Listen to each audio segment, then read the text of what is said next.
إن الحمد لله الأكرم الذي خلق الإنسان وكرم وعلمه من البيان ما لم يعلم فسبحان الذي لا يحصى امتنانه باللسان ولا بالقلم نشهد أن لا إله إلا الله وحده لا شريك له ونشهد أن سيدنا وحبيبنا وطبيبنا وطبيب أرواحنا محمد الذي أرسله بالحق بشيرا ونذيرا وداعيا إلى الله بإذنه وسراجا وقمرا منيرا فقد قال الله تعالى في كلامه المجيد وفرقانه الحميد أعوذ بالله من الشيطان الرجيم بسم الله الرحمن الرحيم تبت يدا أبي لهب وتب ما أغنى عنه ماله وما كسب سيصلى نارا ذات لهب وامرأته حمالة الحطب في جيدها حبل من مسد الله أكبر بسم الله الرحمن الرحيم ما كان محمد أبا أحد من رجالكم ولكن رسول الله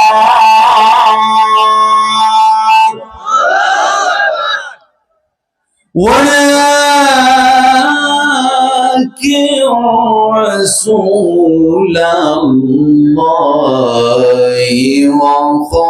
وخاتم النبيين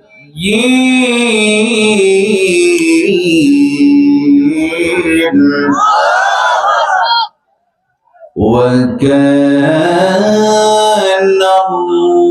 الله بكل شيء عليما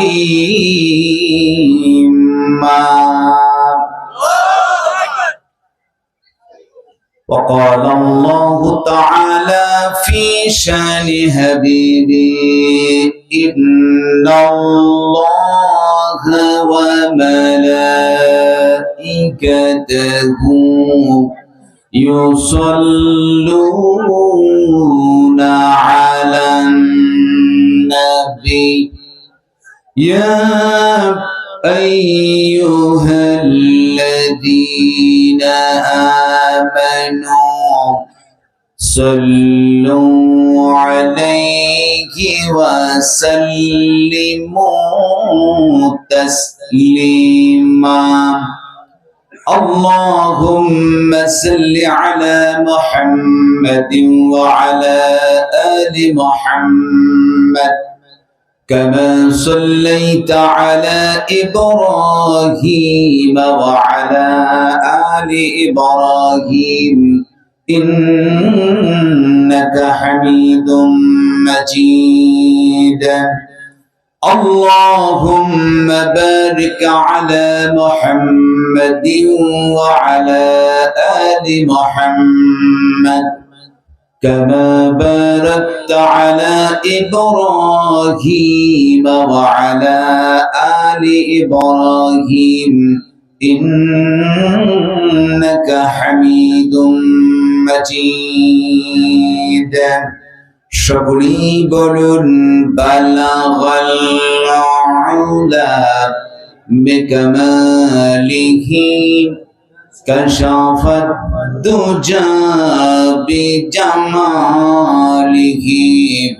সাল্লু ফুলাই ফুলতু বুলবুল কা तरन्नुम भी न हो जमन दहर में कलियों का तबस्सुम भी न हो बलगल उला बिकमालिही कशफत दुजा बिजमालिही حسنت جميع خصاله صلوا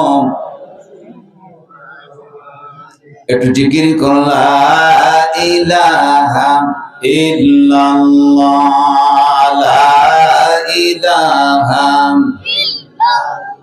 প্রাণ খুলে জবান খুলে আল্লাহর ডাকুন সুবহানাল্লাহ ওয়ালহামদুলিল্লাহ লা ইলাহা ইল্লাল্লাহ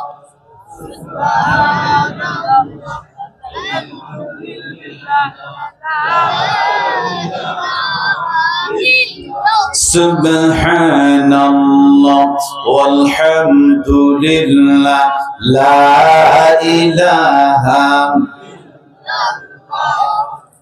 লা ইলাহা ইল্লাল্লাহ মুহাম্মাদুর রাসূলুল্লাহ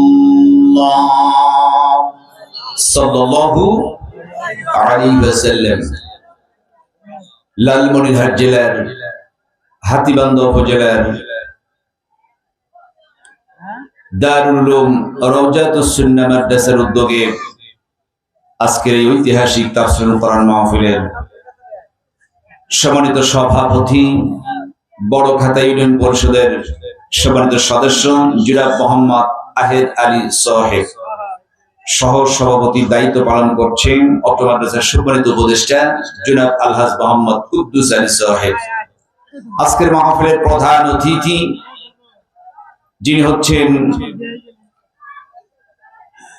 লালমনিরহাটের বিএনপির জাতীয় নির্বাহী কমিটির সদস্য জনাব আলহাজ ব্যারিস্টার হাসান রাজি প্রধান সাহেব। এরপর আছেন আপনাদের হাতীবান্ধা পাটগ্রামের নির্বাচনী এলাকার বাংলাদেশ জামাতের মনোনীত এমপি পদপ্রার্থী বিশিষ্ট শিল্পপতি আলহাজ মরার ইসলাম রাজু সাহেব। আজকের মাহফিলের প্রধান মেহমান শিহাব আহমেদ ফাউন্ডেশন তুরস্ক প্রবাসী তরুণ উদ্যোক্তা বিশিষ্ট ব্যবসায়ী বিশিষ্ট সমাজ সেবক জনাব শিহাব আহমেদ সাহেব সহ আমার পূর্বক্ষণ পর্যন্ত যিনি আলোচনা রেখে ধন্য করেছেন আপনাদের খুবই পরিচিত ব্যক্তি যিনি হচ্ছেন বড় খাতা বাজার কেন্দ্রীয় জামে মসজিদের সম্মানিত খতিব হযরত মাওলানা মুফতি সাজ্জাদুর রহমান ফয়জী সাহেব মুদ্দাজিল আলাম। এর পূর্বে আলোচনা রেখে ধন্য করেছেন রংপুর শাপলা চত্বরের আশরাফিয়া কেন্দ্রীয় জামে মসজিদের সম্মানিত খতিব হযরত মাওলানা সাইফুল ইসলাম জিহাদি সাহেব মুদ্দাজিল আলাম। আজকের এই মাহফিলের সুউচ্চ বক্তব্য দিয়ে শুরু করেছিলেন যিনি হচ্ছেন বড় খাতা রমণীগঞ্জ জামে মসজিদের সম্মানিত খতিব হযরত মাওলানা মোহাম্মদ হাসান আলী সাহেব মুদ্দাজিল আলী সহ বিশেষ অতিথিবৃন্দ, বিশেষ করে পর্দার আড়ালে বসে থাকা দিনদার পরহেজগার মা ও বোনেরা, সম্মুখে বসা তরুণ যুবক ভাইয়েরা, বিভিন্ন জায়গা থেকে আগত বিভিন্ন মসজিদের খতিব ইমাম মুয়াজ্জিন বৃন্দ, বিভিন্ন পেশায় নিয়োজিত কর্মচারী বৃন্দ, সাংবাদিক বন্ধুগণ, প্রশাসনিক ভাইয়েরা, সকলের প্রতি আন্তরিক সালাম। আসসালামু আলাইকুম ওয়া রাহমাতুল্লাহি ওয়া বারাকাতুহু। মহান তাবারক তাআলা দরবারে শুকরিয়া আদায় করছি যে মহান জাল্লা শানুহু যিনি দয়া করে মেহেরবানি করে আজ আপনাদের পশ্চিম সারডুবি রাবার গ্রাম সংলগ্ন সানিয়া জান বাজার দারুল উলুম রওজাতুস সুন্নাহ মাদ্রাসার উদ্যোগে ঐতিহাসিক তাফসীরুল কোরআন মাহফিল এসে বসার তৌফিক এরাত করেছেন। যে স্রষ্টা, যে রিজিক দাতা, যে আইন দাতা, যে বিধান দাতা, আমাদের মুনিব, যিনি তার নিয়ামত দিয়ে বাঁচিয়ে রেখে সুন্দর একটি পরিবেশে তথা দুনিয়ার জান্নাতে বসার তৌফিক দিয়েছেন, সেই বাড়িতে দরবারে প্রাণ খুলে জবান ভরে শুকরিয়া আদায় করছি, পড়ে দিচ্ছি আলহামদুলিল্লাহ। লাখ কোটি দরুদ সালাম বর্ষিত হোক বিশ্ব মানবতার মুক্তির দিশারি তামাম শিক্ষকের শিক্ষক, যিনি হচ্ছেন নির্যাতিত নিপীড়িত মানবতার বন্ধু সাইয়্যিদুল মুরসালিন খাতামুন নবীন জনাব মুহাম্মদুর রাসূলুল্লাহ সাল্লাল্লাহু আলাইহি ওয়াসাল্লাম, তিনি এই পৃথিবীতে এমন একটি সময় আগমন করেছিলেন যখন গোটা বিশ্ব আইয়ামে জাহিলিয়াত অন্ধকারের যুগ বলা হতো। মানুষ মানুষে মারামারি, কাটাকাটি, রাহাজানি, ব্যভিচার, সন্ত্রাসে লিপ্ত ছিল, নারীদের কোনো ইজ্জত ছিল না, কন্যা সন্তান জন্মগ্রহণ করলে জীবিত কবর দেওয়া হতো। ঠিক তেমনি সময় বিশ্ব নেতা তিনি পৃথিবীতে এসে পথ হারা মানুষের হাত ধরে সত্যের পথ দেখালেন, নির্যাতিত নিপীড়িত মা বোনদেরকে সবার আসনে বসিয়ে দিলেন। সেই নবীর প্রতি দরুদ প্রেরণ করছি, সকলেই পড়ে নিচ্ছি সাল্লাল্লাহু আলাইহি ওয়াসাল্লাম।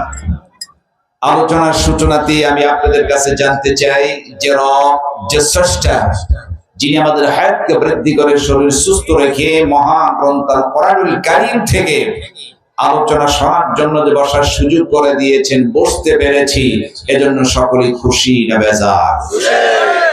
আসতে নয়, জোরে বলতে খুশি না বেজার? কোরআনুল কারীম মাহফিলে বসতে লস নেবে, কম না বেশি লাভ? তাহলে আমরা শেষ পর্যন্ত থাকতে সকলে কি রাজি আছি?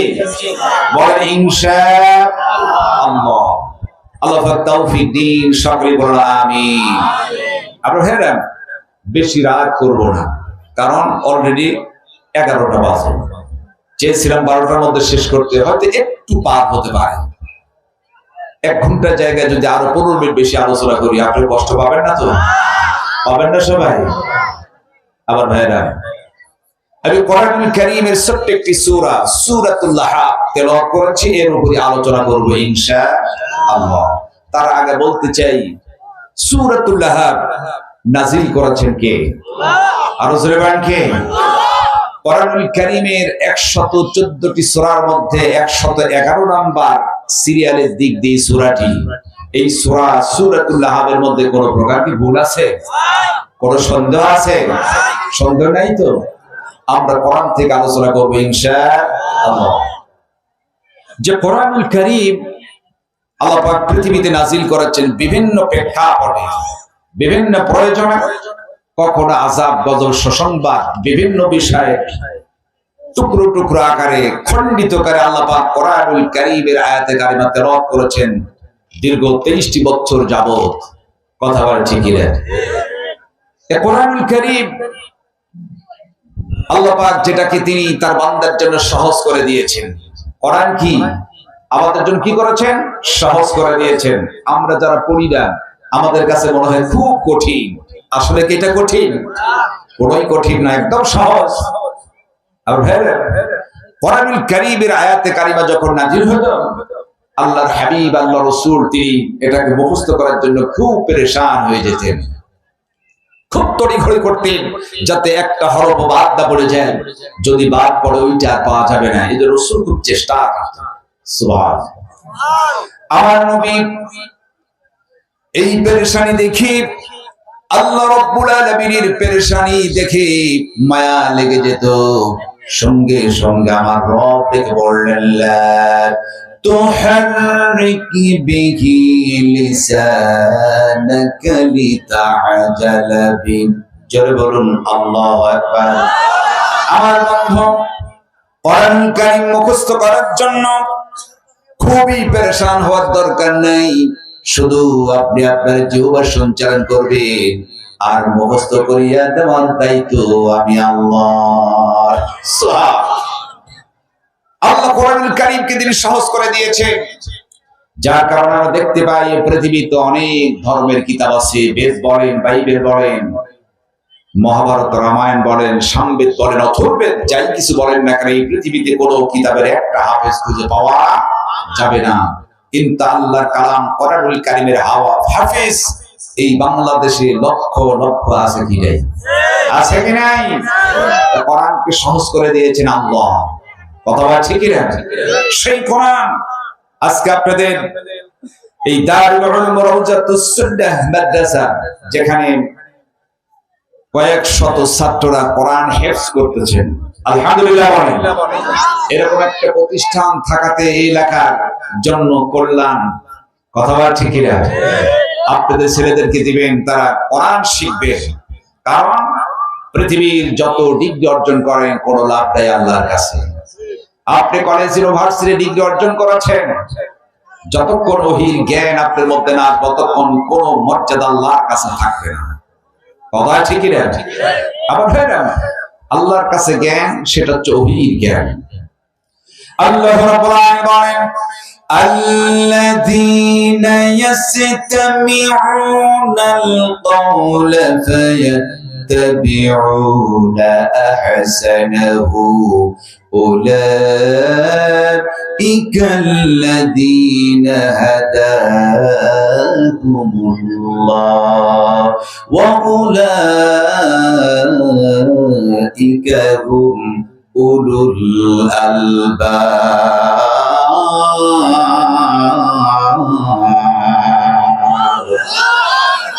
আল্লাহ বলেছে, আল্লাযীনা ইয়াসতামিউনাল কওলা, যারা শ্রবণ করলো উত্তম কথা এবং সেইটা মেনে নিল।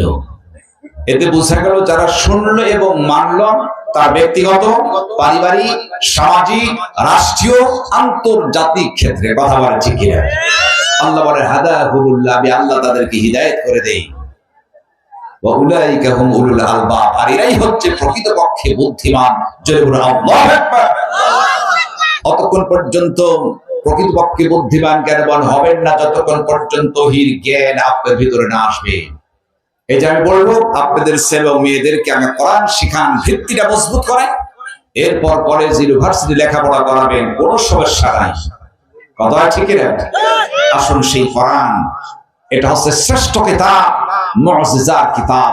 আল্লাহর আকাশ নিচে জমিনের উপর এর চাইতে সেরা কিতাব আর একটু হতে পারে না। আবার যে কোরআনুল কারীম রাসূল যখন তেলাওয়াত করতেন, আবু জেহেল, উতবা, শাইবা, মুগীরা সকলেই কিন্তু দল বেঁধে রাসূলের পিছনে দাঁড়িয়ে তারা কোরআন শুনতেন। কিন্তু ওরা মানে নাই। কি জন্য? নেতৃত্ব চলে যাবে। কথা আছে কিনা? ওরা শুনেছে, মানে নাই। আবু লাহাব বললেন, মুহাম্মদ বিন আব্দুল্লাহর কণ্ঠে যে কোরআন আমরা শুনছি, এভাবে যদি শুনি গোটা আরবের লোক সব মুহাম্মদ বিন আব্দুল্লাহর পথে যাবে, কোরআন মনে হয় শোনা আমাদের ঠিক হবে না। আবু জেহেল বলল, কথা ঠিক বলেছে, আগামী কাল থেকে কেউ আর আমরা কোরআন শুনবো না। কিন্তু আমার রাসূল যখন কাবার চত্বর কোরআন তেলাওয়াত করছেন, আবু জেহেল ভাবলো কেউ যাবে না আজকে, একাকী গিয়ে প্রাণ ভরে কোরআন শুনবে। সুবহানাল্লাহ। আবু জেহেল চলে গেলেন। আবু লাহাব চিন্তা করলেন, নেতা নিষেধ করেছে, নেতা আসবে না। আবু লাহাব কেন? উতবা সাইবা যার যার মতো শর্ত নেতা একত্রিত হলো। রাত যখন গভীর হয়ে গেছে, এমন সময় আবু জেহেল চিন্তা করলো, নিষেধ করলাম আমি, লোকেরা যদি টের পায় ইজ্জত থাকবে না, মেরেছে দৌড়, সামনে পড়ে গেল আবু লাহাব। কি ব্যাপার? আবু লাহাব এসেছে কেন? বলল, নেতা আপনি যে কায়দায় এসেছেন আমরাও সেই কায়দায়। সুবহানাল্লাহ। এখন দেখো উতবা সাইবা সব এসেছে। আবু জেহেল বলল, শোনো, মৌখিক ভাবে বলে কোনো লাভ নাই। আমার একটা সংসদ আছে, পার্লামেন্ট আছে, সেখান থেকে যদি আইন করি আর কেউ কোরআন শুনবে না। আগামী কাল থেকে মুহাম্মদ বিন আব্দুল্লাহ কণ্ঠে কোরআন শোনা যাবে না। কেউ যদি শোনে তাকে পানিশমেন্ট দেওয়া হবে, নির্যাতন করা হবে। আল্লাহ বলে, আবু জেহেল তোমার এই কথা আমার কাছে চয়েস হলো না, পছন্দ হলো না। আল্লাহ এই কথাকে রেকর্ড করে গোটা পৃথিবীর মানুষকে সাবধান করে দিলেন। আল্লাহ রাব্বুল আলামিন বলেন, وقال الذين كفروا لا تسمعوا لهذا القرآن والغوا فيه لعلكم تغلبون।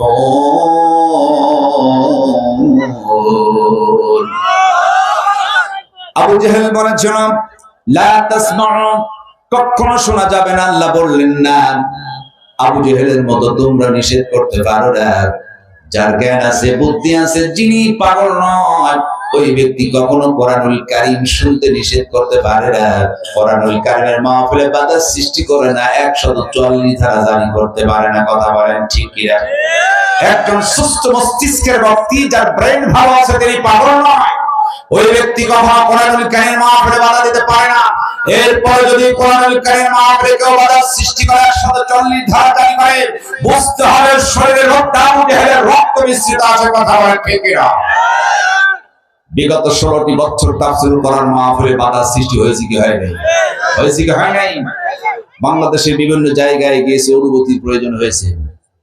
অনুমতির জন্য গিয়েছে ডিসি মহোদয়ের কাছে, তিনি পাঠিয়ে দিয়েছেন এসপির কাছে, এসপি পাঠিয়ে দিয়েছে ওসি সাহেবের কাছে, ওসি সাহেব এসআই কে পাঠিয়েছেন এলাকার নেতার কাছে। এসআই যখন যায়, তিনি বলেন আমি একটু খোঁজ খবর নিয়ে দেখি। পরক্ষণে ওসি সাহেবের কাছে ফোন করে বলে, স্যার এই বক্তাকে এই দেশে আর দেওয়া যাবে না, 144 ধারা জারি করে দেন। আছে কি নাই? অনেক জায়গাতে সামনে থেকে মাইক কেড়ে নেওয়া হয়েছে, আমাদেরকে গলায় ধাক্কা দিয়ে তাড়িয়ে দেওয়া হয়েছে। সেই স্বৈরাচারীর বিদায় ঘুমটা অনেক আগেই বেজে গেছে। কথা ঠিক না? টিকতে পারে নাই। কোরআনের গায়ে হাত দিলে সে কখনো টিকে থাকতে পারে? পারে কি? পারে না। সেই কোরআন, আমি প্রাসঙ্গিক বিষয় আলোচনা না করে মূল আলোচনায় চলে যাই। আমি তেলাওয়াত করেছি কি সূরা লাহাব। সূরা লাহাব, আমি সূরা লাহাব থেকে আলোচনা শুরু করে যে আয়াত হয়ে গেছে অনেক। সূরাতুল লাহাব এর মধ্যে আয়াত আছে 5টি। কয়টি আয়াত? 5টি আয়াত আছে। রুকুর সংখ্যা আছে 1টি। আর এটা নাজিল হয়েছে মক্কাতে। কোথায় নাজিল হলো? মক্কায় নাজিল হয়েছে। 30 পারার মধ্যে আছে। সিরিয়ালের দিক দিয়ে আছে 111 নম্বর সূরা। এখন সূরাতুল লাহাব 5টি আয়াত, 1টি রুকু, মক্কায় অবতীর্ণ হলো।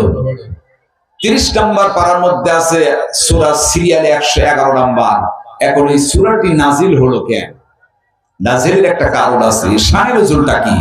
এইটা যদি না বুঝি তাহলে তো আমরা তাফসীর বুঝবো না। কথা ঠিক না? এখন আমরা দেখি সূরাতুল লাহাব নাজিল হলো কেন? আল্লাহ বিভিন্ন সময়ে বিভিন্ন প্রেক্ষাপটে কোরআনুল কারীম তিনি নাজিল করেছেন। সুবহানাল্লাহ। আমার ভাইরা, ইসলামের প্রাথমিক যুগে রাসূল তিনি সাফা পাহাড়ের চূড়ায় উঠলেন, লাল পতাকা ওড়ালেন, অর্থাৎ তাদেরকে দাওয়াত দিলেন, ডাকলেন। তার ডাকে সাড়া দিল তার আপন চাচা আবু লাহাব, গ্রামের চাচা আবু জেহেল, উতবা, সাইবা সব নেতা এলো। যখন হাজির হলো, আল্লাহ রাসূল একটু খাবারের ব্যবস্থা করলেন। কিসের ব্যবস্থা? খাবারের ব্যবস্থা করলেন। তার কারণ তিনি জানতেন এরা হচ্ছে খাওয়ায় পাগল। কথা ঠিক না? আমাদের দেশে দেখেন কিছু নেতার কর্মী আছে, খাওয়া আছে যেখানে, ওরা আছে সেখানে। খাওয়া নাই, টাকা নাই, ওরাও নেতার পিছনে নাই। আছে কি নাই? রাসূল খাওয়ার আয়োজন করলেন, খাইলেন, বললেন চাচা খাবার কেমন হলো? খুব ভালো হয়েছে। তাই নাকি? বলে হ্যাঁ। তাই যদি হয় তাহলে আমি একটা কথা বলবো। বলে হ্যাঁ। নবীজি বললেন সাফা পাহাড়ের অপোজিটে একদল সৈন্য অস্ত্র সহ অপেক্ষা করছে, যে কোনো মুহূর্তে তোমাদের আক্রমণ করে তোমাদেরকে হত্যা করতে পারে। তোমাদের কি বিশ্বাস হয়? আবু লাহাব বলল হ্যাঁ। বলে কেমনি? বলে এভাবেই বিশ্বাস হয়, তুমি কোনোদিন মিথ্যা কথা বলতে পারো না। তোমাকে আমরা ডিগ্রি দিয়েছি আল আমিন, তুমি বিশ্বাসী। আর সাদিক, তুমি হচ্ছে সত্যবাদী। মুহাম্মদ, তুমি জীবনে কোনোদিন মিথ্যা কথা বলতে পারো না। সুবহানাল্লাহ। আল্লাহর নবী ডাক দেওয়ালেন চাচা, আমি যদি সত্যবাদী হয়ে থাকি, বিশ্বাস যদি হয়ে থাকে, চাচার দেরি নয়, পড়ে দেন লা ইলাহা ইল্লাল্লাহু মুহাম্মাদুর রাসূলুল্লাহ সাল্লাল্লাহু আলাইহি ওয়াসাল্লাম।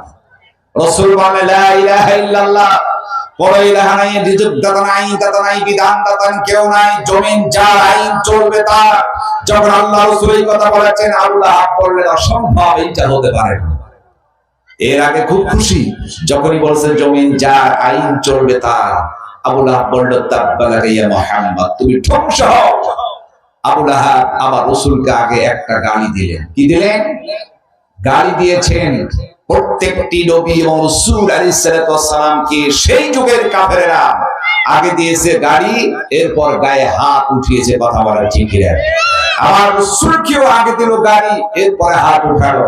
প্রত্যেক নবীকেই এভাবে তারা গালি দিয়েছেন। কথা ঠিক কি না? ঠিক তেমনি ভাবে তার উত্তরসূরি এই জমিনে, আল্লাহর জমিনে দ্বীন প্রতিষ্ঠার জন্য যে উলামায়ে কেরাম আন্দোলন করে, ওই কাফির মুশরিক মুরতাদদের তালে তাল মিলায় তারাও প্রথমে দিয়েছিল গালি, বলেছিল এরা রাজাকার, এরা হচ্ছে যুদ্ধ অপরাধী, এরা হচ্ছে সন্ত্রাসী। কথা বলে ঠিক কিনা? একই কায়দা। যেমন হযরত মূসা আলাইহিস সালাতু ওয়াস সালাম দ্বীনে দাওয়াত দিচ্ছেন, ফেরাউন বলল আনা রাব্বুকুল আ'লা, আমি তো রব, তুমি কোন রবের কথা বলো? মূসা বলল না, রব একজন, যিনি আমাকে তোমাকে তৈরি করেছেন, তার নাম হচ্ছে আল্লাহ। মূসা বলল না, এটা হতেই পারে না। ফেরাউন বলে না। মূসা বলে হ্যাঁ অবশ্যই। যখন এই কথা হলো, ফেরাউন তিনি খেপে গেলেন, মূসা আলাইহিস সালামকে একটা গালি দিয়ে দিলেন। জেলে নাউজুবিল্লাহ। আল্লাহ রাব্বুল আলামিন বলেন وَفَعَلْتَ فَعْلَتَكَ الَّتِي فَعَلْتَ وَأَنْتَ مِنَ الْكَافِرِينَ।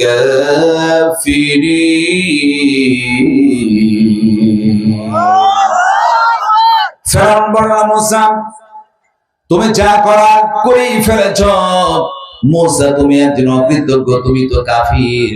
মূসা আলাইহিস সালাম অকৃতজ্ঞ এবং কাফির বলে যখন গালি দিল, আল্লাহর বন্ধু, আল্লাহর নবী হযরত মূসা আলাইহিস সালাম ফেরাউনের কথা তিনি আমলে নিলেন না, সবগুলা তিনি হজম করলেন।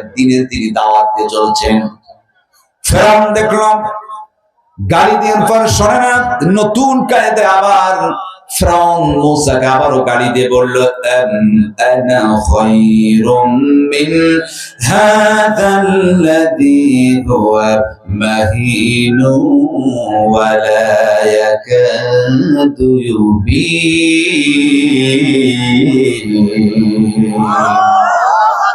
ফেরাউন বলল আনা খায়রুম মিন হাযাল্লাযী, আমি কিন্তু তোমার চাইতে শ্রেষ্ঠ। কারণ তুমি একজন হীন, তুমি দুর্বল, তুমি স্পষ্ট ভাষায় কথা বলতে পারো না, তুতলা, তুমি জড়তা আছিস, সঠিকভাবে কথা তো বলতে পারো না।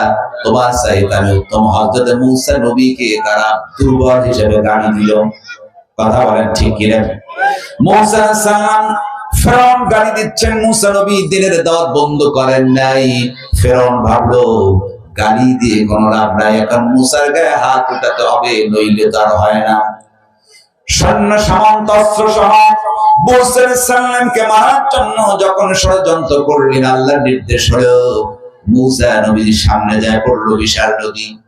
পিছনে ফেরাউন তার নেতাদের নিয়ে অস্ত্র নিয়ে দাঁড়ানো, সামনে পড়েছে নদী। আল্লাহ বললেন, ও মুসা, টেনশনের কিছুই নেই, হাতে হাতে লাঠি, পানির উপর আঘাত করো, নির্দেশ হলো। মুসা আঘাত করলেন, সুন্দর রাস্তা তৈরি হয়। মুসা তার সাথীদেরকে ওপারে চলে গেলেন। ফেরাউন দেখলো, বাহ কি সুন্দর মজার রাস্তা। ফেরাউন অনুসরণ করলো, রাস্তার মধ্যে নামলো, মনে মনে ভাবলো বাবার রাস্তা। কথা বলার ঠিক কিনা? ফেরাউন ঢুকেছে, আল্লাহ বলল পানি এখন এক হয়ে যায়।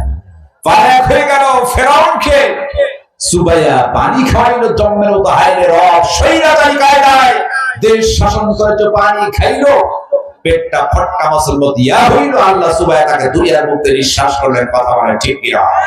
আল্লাহ শিক্ষা দেন, পৃথিবীর মানুষ শুনে রাখো, ফেরাউন স্বৈরাচারী কায়দায় নিজেকে রব হিসাবে দাবি করেছ, সেই ফেরাউন টিকতে পারে নাই, তাকে পানির মধ্যে চুবাইয়া দুনিয়ার মুখ থেকে নিঃশেষ করা হয়েছে।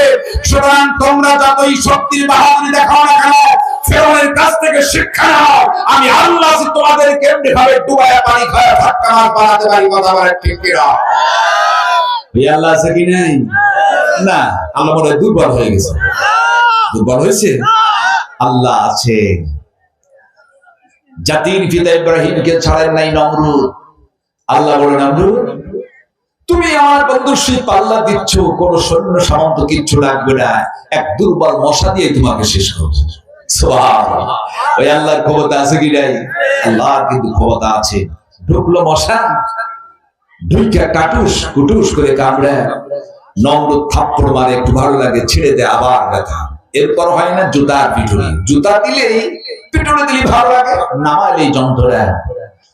নমরুদ বুঝে ফেললো এটা আমার জন্য মহা ঔষধ, জুতার পিটুনি। কথা বলে ঠিকই রে? অবশ্যই নমরুদ জুতার পিটুনি খেয়ে দুনিয়ার মুখ থেকে বিদায় নিল। আল্লাহ বলেন, পৃথিবীর মানুষ শুনে রাখো, নমরুদ জুতার পিটুনি খায় দুনিয়ার মুখ থেকে বিদায় নিয়েছেন। সুতরাং স্বৈরাচারী কায়দায় নমরুদের মতো বেশি তাকাব্বুরি দেখায় না, হতে পারে তোমার কপালে জুতার পিটুনি। কথা বলে ঠিক কিনা?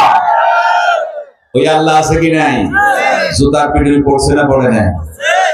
আমার আশ্চর্য লাগে, আমি আশ্চর্য হয়ে যাই।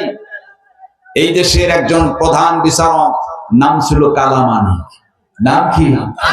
হায়রে আল্লাহ। উনি বলছেন, আমার জীবনটা ধন্য, আমি আল্লাহ আমাদের সাইদের রায় ঘোষণা করেছি। নাউজুবিল্লাহ বলবেন না? লাইফে সে অহংকার করে নিজের তাকুব্বারি বড়াই করেছে। সেই কালমানিক শক্ত মানিক নরম বিছানায় কলার পাতার উপর শুয়েছিল ইন্ডিয়ার মধ্যে। কথা ঠিক রে? তাকে গ্রেফতার করা হলো। সিলেট আমি মাহফিলে যাই, সিলেটের লোকেরা অতিথি পরায়ণ, মেহমানদারি করে খুব বেশি। আমি দেখলাম যখন সিলেটের কাঠগাড়ায় কোর্টে যখন হাজির করা হলো কালো মানিককে, সিলেটের লোকেরা এত মেহমানদারি করলো, পিছন থেকে লাতি কিল ঘুষি জুতার পিটুনির পচা ডিম নিক্ষেপ করলো। কথা বলে ঠিক কিনা? আমি কালো মানিককে বলতে চাই, সাইদি সাহেবের রায় ঘোষণা করে তুমি নিজেকে আনন্দময় করেছ, আজকে তোমার ফাঁসির রায় হবে এই বাংলাদেশে। কথা বলে ঠিক কিনা? স্বৈরাচারী করে কেউ কখনো টিকতে পারে না, পারবেও না, কেউ পারবে না। গালি দিল মুসা আলাইহিস সালামকে, এরপরে হাত উঠাইতে চাইলো, পারলো না। ঠিক এমনি ভাবে আমার রাসূলকে আগে দিল গালি। আমার রাসূলকে যেমনি ভাবে গালি দিল, রাসূল সব কিছু হজম করলেন। এইবার আবু লাহাব একটা পাথর তুলে মারলেন, রাসূলের কপালের বাম দিকে ঠাস করে লেগে রক্ত ঝরতে শুরু করলো। আমার ভাইরা, সমস্ত নবী এবং রাসূল সাল্লাল্লাহু কি সেই দেশের কাফেররা আগে গালি দিল, এরপর তারা হাত উঠালো, নির্যাতন করলো। ঠিক এইভাবে আমাদের দেশের যারা হক্কানি আলেম, জমিনে আল্লাহর জমিনে দ্বীন প্রতিষ্ঠা করতে যা হক আর বাতিলের কথা বলে, সংগ্রাম করে, লড়াই করে, তাদেরকে সেই আবু জেহেল, উতবা, সাইবা, ফেরাউন, নমরুদের উত্তরসূরিরাকে গালি দিল, বলল এরা হচ্ছে যুদ্ধ অপরাধী। কথা বলেন ঠিক কিনা? এরা হচ্ছে রাজাকার। এই পৃথিবীতে একজন আলেম ছিলেন, শ্রেষ্ঠ আলেম, শহীদ আল্লামা দেলোয়ার হোসেন সাইদির মতো লোককেও তারা ছাড়ে নাই। কথা বলেন ঠিক কিনা? যে লোকটি 50টি বছর তাফসীরুল কোরআন মাহফিল করে গোটা পৃথিবীর মানুষকে শোনালেন, যার হাত ধরে হাজার হাজার বেধর্মী ইসলাম কবুল করেছেন। কথা বলেন ঠিক কিনা? তাকে বলা হলো যুদ্ধ অপরাধী। তাকে বলা হলো রাজাকার, তাকে বলা হলো আল বদর, তাকে বলা ধর্মদ্রোহী, তাকে বলা হলো ধর্ষণকারী। নাউজুবিল্লাহ। শয়তান এটা বিশ্বাস করে না, কথা বলে ঠিক কিনা? অন্যায় ভাবে বিনা দোষে আল্লামা দেওয়ার হোসেন সাঈদীকে 13টি বছর কারাগারের মধ্যে আটকে রাখে, চিকিৎসার নাম দিয়ে হাসপাতালে ইনজেকশন পোস্ট করে আল্লামা দেওয়ার হোসেন সাঈদীকে তোমরা শহীদ করে দিয়েছো, সরে রাখো। আল্লামা দেওয়ার হোসেন সাঈদকে শহীদ করেছ, তোমাদের বিচার এই বাংলার জমিনে হবেই, কথা বলে ঠিক কিনা? কোনো ছাড় দেয়া হবে না, কথা বলে ঠিক কিনা? অন্যায়কারীদের বিচার হবে ইনশাআল্লাহ। আমার নবী পাথর তুলে মারলেন, নবীজির কফনের সুন্দর চেহারার বাম দিকে পাথর লাগলো। রক্ত যখন পড়ছেন, নতুন একজন সাহাবী নব মুসলিম, 2 দিন আগে ইসলাম কবুল করেছে, ইসলাম প্রাথমিক যুগের কথা, নাম ছিল তার আবুল হানাব। দৌড়ে এসে রাসূলের সামনে দাঁড়ালেন। আবু জেহেল তখন পাথর উঠালো, বলল মোহাম্মদ রে, তোমার পাথর নিক্ষেপ করতে চাই। আবুল হানা বলল না। সরে রাখা আবু জেহেল, আমি আবুল হানা 2 দিন পূর্বে ইসলাম কবুল করেছি, জীবন থাকতে আল্লাহ রাসূলের গায়ে পাথর লাগতে দিব না। জোরে বলো সুবহানাল্লাহ। কারণ আল্লাহ পাক বলেছেন, ওয়া মান ইতিইল্লাহা ওয়ার রাসূল ফাউলাইকা মা'আল্লাযীনা আন'আমা আল্লাহু আলাইহিম মিনান নাবিয়্যিনা ওয়াস-সিদ্দীকিনা ওয়াশ-শুহাদা'i ওয়াস-সালিহিন।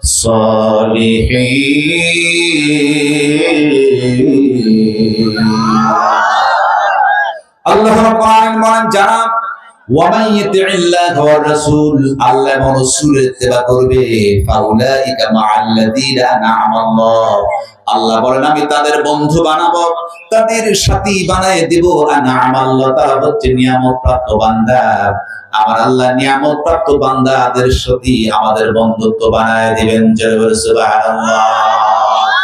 নিয়ামত প্রাপ্ত বান্দাদের যদি সাথী হই, বন্ধু হই, এর চাইতে সৌভাগ্য আর কিছু হতে পারে না। আমরা প্রতিদিন নামাজে বলি ইহদিনাস সিরাতাল মুস্তাকিম, আল্লাহ আমাদেরকে সরল সঠিক পথ দেখাও। কোন পথ? সিরাতাল্লাযীনা আন'আমতা আলাইহিম, সেই পথে চালাও যারা তো চলে গিয়েছেন যেই নিয়ামত প্রাপ্ত বান্দারা। সেই নিয়ামত প্রাপ্ত বান্দাদের পরিচয় আল্লাহ পাক বলেছে মিনান নাবিয়্যিন, 1 নাম্বার নবী, 2 নাম্বার সিদ্দিকিন সত্যবাদী, 3 নাম্বার শুহাদা আল্লাহ রাস্তায় যারা শহীদ হয়, 4 নাম্বার ওয়াস-সালিহিন যারা নেককার বান্দা। এই 4 শ্রেণীর বন্ধু হতে আমরা সকলেই রাজি। সকলেই রাজি তো? আল্লাহ পাক কবুল করুন সকলে, আমিন। কিন্তু আপনার বন্ধু যদি হয় ডালখোর, হেরোইনখোর, গাঁজাখোর, চরিত্রহীন, নামাজদারি, বলেন তো আপনার কপাল পূর্বে কি পূর্বে না? যার সাথে যার মহব্বত, তার সঙ্গেই হবে তার কিয়ামত। কথা বলা ঠিক কিনা? তাহলে আমরা বন্ধু বানাবো কাদেরকে? নবী, সত্যবাদী, যারা শুহাদা, এই সমস্ত লোক যারা সলিহিন, ভালো লোকদেরকে আমরা বন্ধু বানাবো ইনশাআল্লাহ। কারণ কি আমার ভাইরা, বন্ধু বানাতে হবে এজন্য, কারণ কিয়ামতের দিন আল্লাহ রাব্বুল আলামিন যারা হবে, যে সমস্ত লোকগুলো হবে চরিত্রহীনের বন্ধু, এমন নেতার অনুসারী ছিল যে নেতা নিজেও নামাজ পড়ে নাই, তার কর্মীদেরকে নামাজের কথা বলে নাই, তাদের যদি বন্ধু হয় কিয়ামতের দিন কঠিন অবস্থা আছে কি নাই? আছে কি নাই? বলেছেন কে? আল্লাহ বলেছেন। আল্লাহ রাব্বুল আলামিন বলেন, يوم تقلب وجوههم في النار يقولون يا ليتنا أطعنا الله وأطعنا الرسول। الله أكبر। সেই সময় ডাক দিয়ে বলবেন, ইয়াউমা তুকাল্লিবু ওজুহুহুম ফিন-নার, ওই দিন ওই লোকদেরকে চেহারায় আগুনের ছাপ দেওয়া হবে। মাছকে যেমনি করে ভাজি করা হয়, উলট পালট করে মাছকে যেমন ভাজি করা হয়, ওই লোকদেরকে উলট পালট করে চেহারায় যখন ছাপ দেওয়া হবে, লোকেরা তখন আফসোস করে বলবে, ইয়াকুলুনা ইয়া লাইতানা আতা'না আল্লাহ ওয়া আতা'না রাসূল, কেন আমরা আল্লাহ এবং রাসূলের ইত্তেবা করলাম না, কেন আমরা আল্লাহ রাসূলের ইত্তেবা করি নাই, যার কারণে আজকে আমাদেরকে ছাপ দেওয়া হচ্ছে, কঠিন অবস্থা হবে। এই সময় তারা কেঁদে কেঁদে বলবে, ওয়াকালু রাব্বানা ইন্না আতা'না সাদাতানা ওয়া কাবরানা ফাআদাল্লুনা সাবিলা। জোরে বলুন আল্লাহু আকবার। সেই দিন লোকেরা বলবে, ওয়াকালু রাব্বানা, হে আমার রব, ইন্না আতা'না সাদাতানা, কেন সেই নেতাদের পিছনে ঘুরলাম, ওই নেতাদের পথে পথে চলেছি, ওয়া কাবরানা, ধনী লোকদের পিছনে দৌড়াইলাম।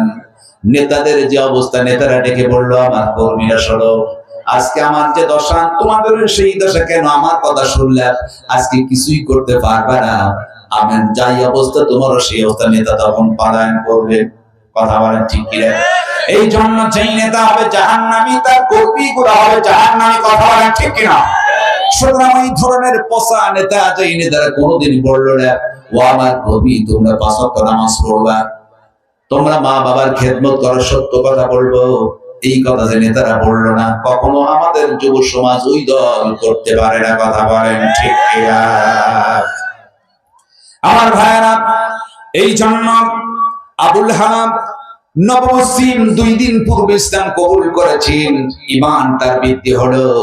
ডেকে বললেন, আবু জেহেল, শরীরে রক্ত থাকতে, জীবন থাকতে রাসূলের গায়ে আমি পাথর লাগতে দিব না। আবুল হালাম 2টি হাত টান টান করে রাসূলের সামনে দাঁড়ায় গেল।